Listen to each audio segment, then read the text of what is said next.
একটা গ্রামে একটা কাঠুরে ছিল। সে প্রতিদিনই কাঠ কাটতে চলে আসতো, কিন্তু আজ একটু বেলা করে চলে এসেছে। হঠাৎ সন্ধ্যা নেমে আসে।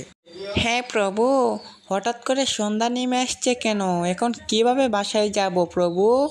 আমাকে বাসায় যাওয়ার ব্যবস্থা করে দেও। তারপর কাঠুরে হাঁটতে হাঁটতে বাসার দিকে রওনা দিল। আরে কিরে, আমার পিছে কে আর পায়ের শব্দ জানি শোনা যাচ্ছে। কে হতে পারে এই মেঘ বৃষ্টির সময়?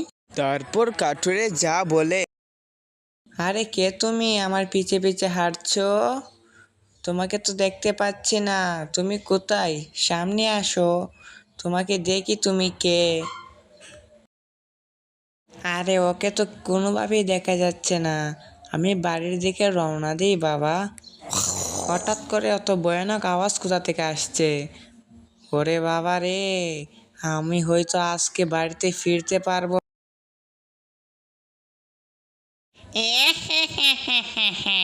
তুই আমাকে চিনবি না? তুমি কে? তোমার নাম বলো। আমার নাম দিয়ে তুই কি করবি রে?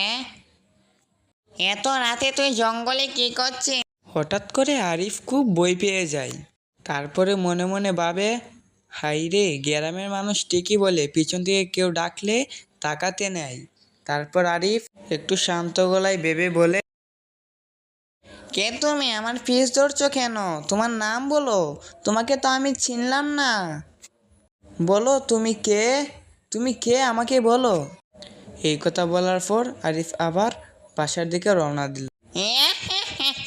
তুই আমাকে চিনলি না রে? আমি সাতচন্নি রে, আমি সাতচন্নি।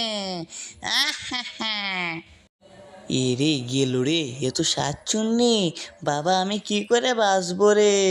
হুজুররা বলে সূরা পড়লে নাকি ডাইনি দূর হয়ে যায়। আমিও পড়ে দেখবো নাকি? আচ্ছা দাঁড়ান, আমি দেখছি পরে। সূরা বলতে কিছু হয় না রে। আরে কে বলো সূরা পড়লে কিছু হয় না? তোমার মাথা কি ঠিক আছে? হ্যাঁ, তোর আগে কত কবিরাজ আমার কাছে চলে এসেছে, তাদেরকে ব্রেন বাজিয়ে দিলাম। তুই তো সামান্য কৃষক রে, তোকে ব্রেন বাজাতে আমার কাছে 2 মিনিট সময়। বুঝলি কামুস? কিরে, এ কথা বলতে গিয়ে আরো ফাঁসলাম নাকি?